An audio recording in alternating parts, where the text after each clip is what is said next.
Dogfish Head ended up locating in Delaware because of the love of a good woman. My wife Mariah grew up 10 miles from this building in Milford, Delaware.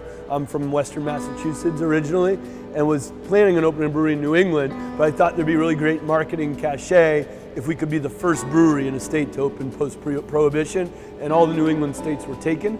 So I used to come down here in Delaware and wait tables in the summers when Mariah and I were in college and really fell in love with it. That's the magic of continual hopping, people. That noise, 60 minute or 90 minute, every minute. Dogfish had the dubious distinction of being the smallest commercial brewery in America when we opened, not because we thought it was cool, but because I was a 24-year-old kid and couldn't convince anyone to lend me enough money to buy a real commercial brewing system. So I basically bought a first generation Sabco home brewing system, and I did some things to make it more commercially friendly. So it's pretty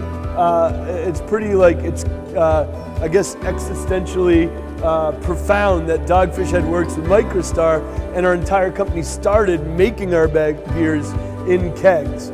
For Dogfish, I think a big reason for our success is once we really, hit a stride of growing revenue and barrelage, I think we made some really critical choices that allowed us to keep growing double digits for 2 decades, mostly around having the humility to recognize what we were good at, Mariah and I as the owners, and using our profitability to entice other strong leaders to join our journey who had complementary superpowers to Mariah and I's limited superpowers, finding and sourcing world-class people, finding and sourcing world-class brewing equipment to grow, finding and sourcing world-class brewing ingredients. We're brewers first, and the logistics and maintenance of kegs was not something we were passionate about or had a lot of resources devoted to.